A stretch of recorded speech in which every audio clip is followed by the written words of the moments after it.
Bonsoir et bienvenue à cette édition, le sommaire.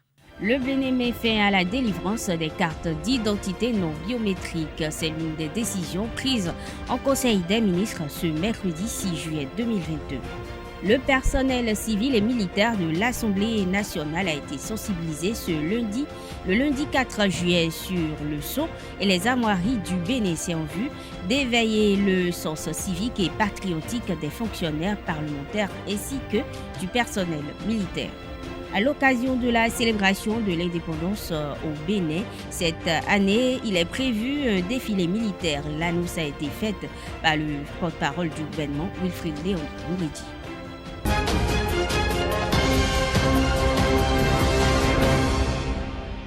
Bienvenue sous la présidence effective du chef de l'État, Patrice Talon.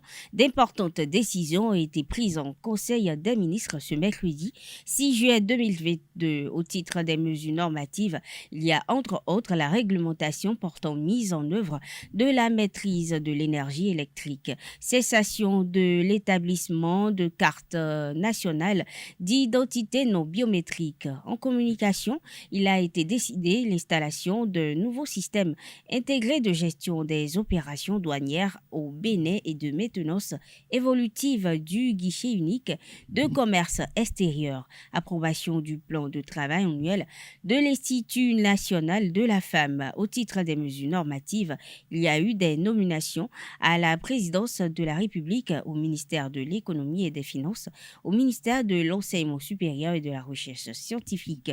Plus de précisions vous seront données dans nos prochaines éditions. Le défilé militaire aura lieu cette année sur le boulevard de la Marina à l'occasion de la fête de l'indépendance du Bénin le 1er août. Le comité mis en place travaille pour une bonne organisation du défilé. L'annonce a été faite par le porte-parole du gouvernement, Wilfried Léon-Bouredi. À l'occasion de la célébration en question, le jardin Mathieu Kérékou et la statue de l'Amazone seront également inaugurés. Le président de l'Assemblée nationale, Louis Vlavonou, a instauré depuis peu une séance de sensibilisation qui a lieu les premiers lundis du mois. Ce 4 juillet, le personnel civil et militaire de la représentation nationale a été sensibilisé sur le sceau et les armoiries du Bénin.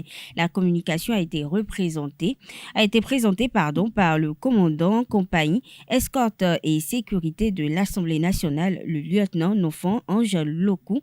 L'objectif visé de cette séance de sensibilisation est d'éveiller le sens civique et patriotique de fonctionnaires parlementaires ainsi que du personnel militaire. Autre actualité dans cette édition, les maires des communes du Bénin peuvent pousser un ouf de soulagement. Le gouvernement et l'Association nationale des communes du Bénin, en vertu de l'accord cadre qui existe entre les deux parties, suivant la réforme dans le secteur de la décentralisation, ont acté la distribution des véhicules de fonction aux maires des 77 communes du Bénin. Les communes des départements du Borgou, de la Liborie, de l'Atakora et de l'Atlantique sont de la première vague. La virginité est le fait de n'avoir eu de rapport sexuel ne reposant pas sur une base biologique. La virginité est un concept social, culturel et religieux. Autrefois très conservé dans la société, elle a moins de valeur de nos jours. Faut-il conserver la virginité jusqu'au mariage? À cette question, quelques citoyens ont répondu. Suivez, ils sont au micro de Colombo Oussou.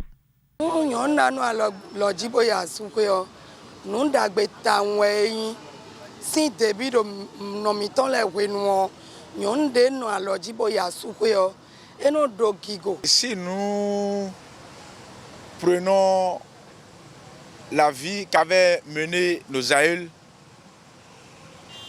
tu es femme pour avoir beaucoup plus de considération chez ton nouveau mari, tu dois être vierge.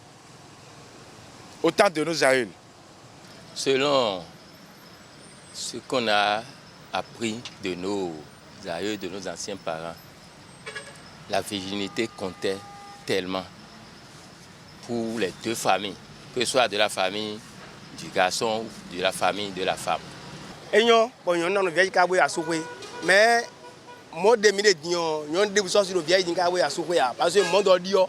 Aujourd'hui, grâce à l'avancée, ou je ne sais pas, où déjà à 13 ans, à 14 ans, la femme est déjà déviergée. Je ne sais pas si c'est l'évolution du monde qui amène ça. Sinon, normalement, les femmes devaient être vierges avant leur mariage. Ça là, elles ont beaucoup plus de considération. C'est qu'elles sont beaucoup plus aimées. Tout a été banni.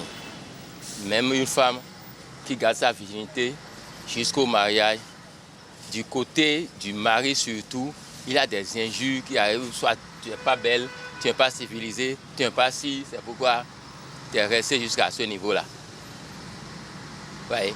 Et aujourd'hui aussi, on ne voit pas l'importance parce que ça n'apporte plus rien. Ça n'apporte plus rien.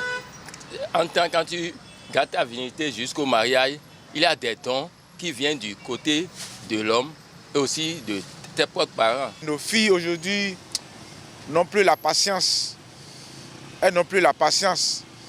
D'autres qui essaient de se garder jusqu'au mariage, de se garder vierge jusqu'au mariage, sont souvent, on se moque d'elles. On se moque d'elles, pas leurs mêmes camarades filles. C'est tout comme si elles n'ont pas ouvert les yeux, ou bien, je ne sais pas.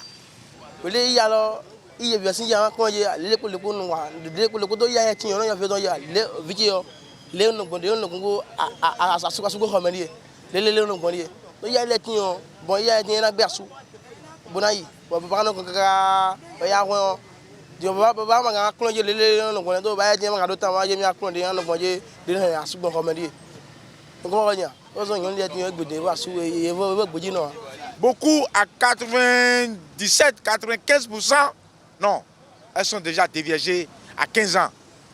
À 15 ans. Où elles connaissent plus que les parents même. Elles connaissent des choses plus que les parents. Donc la technologie a gâté tout, a gâté le monde.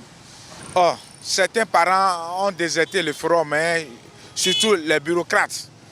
Parce que de ce côté, c'est le rôle que doivent jouer les mamans. Les papas n'aiment pas trop parler de sexe avec leurs filles. Moi, je ne peux pas en faire, mais si je fais ça, des fois, c'est dans la blague. Je prends ça dans les railleries et je dis ce que je veux dire. Mais le vrai rôle, c'est les mamans qui doivent appeler leurs filles en cachette et leur parler et leur donner des leçons. Mais beaucoup de nos mamans sont des fonctionnaires où les matins, on va au service, c'est le soir qu'on retourne. D'autres n'arrivent même pas à contrôler la nourriture des enfants pour aller contrôler le sexe. Non. Il y a des mamans arrivées à la maison, elles sont déjà fatiguées et c'est au lit. Pour préparer même à manger, c'est des problèmes.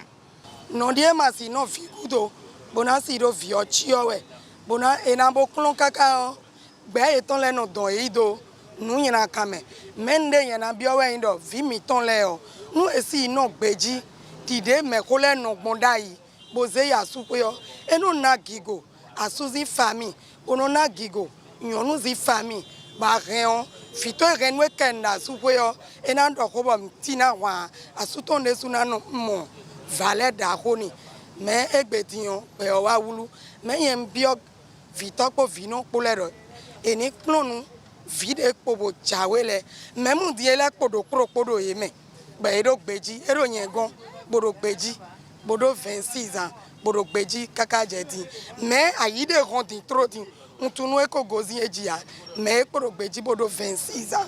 C'est une pure vérité. Quand elle reste vierge, bon, c'est pas le comme ça se dit. On fait, comment dit-on, on étudie sur le papier autre là, mais sans faire la pratique, on n'est pas si assidu. Donc, quand la femme reste vierge jusqu'au mariage, bon, c'est à l'homme de l'apprendre encore tout. Et elle a encore envie, quand elle a des copines dehors, des copines qui l'expliquent comment les choses se passent, elle a envie de faire encore un saut dehors. Enele bio atingbawe. Don wewe zimbe ya tingbawe. Nwe mau kodo. Bon mawe do sunu po nyonu po be na no po. Nundo e na boro po. Boy matun. Nyonu matun wa sunu lo matun. E no de u kaka vivi ono zon. Vivi de sunu modo nyonu gonpo. Vivi de nyonu de sunu modo sunu gonpo. E no zomba nyonu no dio. E no zomba sunu de sunu dio. Be o gbabo me bidio me biso sinu. Gbero po ji kaka bona ya suwe ya. Yen bi odo nyonu ninu aloji bo ze ya suwe. We nenu na tu vivi a su beton. Bon. Moi, je ne préfère pas que rester, c'est bon, mais ne pas rester aussi, c'est pas si mauvais. L'horticulture est là de cultiver les jardins, de pratiquer la culture des légumes, des fruits, des fleurs, des arbres ou des arbustes fruitiers et d'ornements. Il s'agit d'une filière perplexe et spécialisée de l'agriculture regroupant la floriculture, le maraîchage, l'arboriculture, la pépinière, la semence et les jeunes plants. Ce métier dur parce que soumis aux aléas climatiques exige aux horticulteurs de posséder des qualités particulières. Ils se doivent d'être en bonne forme physique, de posséder des habiletés manuelles et d'avoir de l'entrepreneurship. À travers ce reportage, je vous invite à découvrir ce métier. Pour avoir des fleurs à la maison, c'est pour embellir la maison, pour rendre la maison jolie. Émile est un horticulteur. Pour embellir la cour, on fait souvent appel à une personne qui cultive des fleurs. C'est le travail d'Émile. Mais avant d'obtenir ces fleurs, Émile doit prendre par plusieurs étapes. Les fleurs, on les entretient avec le terreau, et il y a des composts dedans, il y a des engrais qu'on met dedans souvent pour pouvoir nourrir la plante. Il faut le sable composé avec des ordures pourries, les poissons, pour que ça forme le terreau. Chaque matin, on vient ici, on balaye dedans pour pouvoir enlever les déchets qui sont dedans. Et on arrose chaque fois 2 fois par jour. Mais il y a des terreaux différents ici. Il y a certains qui sont un peu rouges, il y a certains qui sont noirs. Cultiver et vendre des plantes nécessite également quelques aptitudes en matière de gestion des affaires et surtout pour se procurer les différentes variétés de plantes. Souvent, je m'en vais jusqu'à Lomé, je trouve des plantes que moi je ne procède pas dans mon jardin ici et que je paye pour venir pouvoir faire la multiplication. Pour que, si j'arrive avec une plante, j'arrive à multiplier au moins 4 ou 10 comme ça par là. Après, je peux avoir 20 dessous. Après, maintenant, ainsi de suite. Et il y a d'autres aussi qui vont venir auprès de moi pour payer encore, aller bouturer. Donc, on arrivera à avoir assez. Même au Nigeria, on importe au Sénégal, partout dans l'Afrique. On importe souvent pour venir. Ce secteur n'est pas à l'abri de la hausse du prix de certains produits au Bénin. Il peut nous accepter, mais ça dépend de la fleur. Les choses ne sont pas des mêmes prix ici. Les choses ne sont pas des mêmes prix. Il y a certains qui les prix sont montés, il y a certains qui les prix sont baissés aussi. Tout est devenu cher maintenant, comme on le dit maintenant que la vie est devenue chère. Tout est devenu cher. Et avant, l'engrais, le sac qu'on payait à 17 000, maintenant, c'est devenu à 20 et quelques mille. Les sachets maintenant qu'on payait à 1500, les 5, dans le paquet à 100 dedans. Et on payait les 1500, maintenant c'est devenu à 2000. C'est à toi de pouvoir gérer maintenant pour savoir combien, si tu vends à tel prix, est-ce que tu pourras payer tes employés et payer toi-même et pouvoir enlever le prix des sachets, des engrais dedans. Comme Émile, de nombreux horticulteurs travaillent en collaboration avec des paysagistes, des fleuristes et d'autres professionnels du secteur. La pétanque s'illustre comme étant la deuxième discipline sportive de la ville de Parakou après le football. Plusieurs clubs affiliés à la Fédération béninoise de pétanque s'entraînent au jour le jour dans la ville de Parakou. Les joueurs de Arafat Pétanque Club nous emmènent à la découverte de leur art. Le reportage est signé Anaël Dou. Il est 18h ici à Parakou, au quartier Arafat. L'heure pour les amoureux de la boule en fer d'affiner leur talent.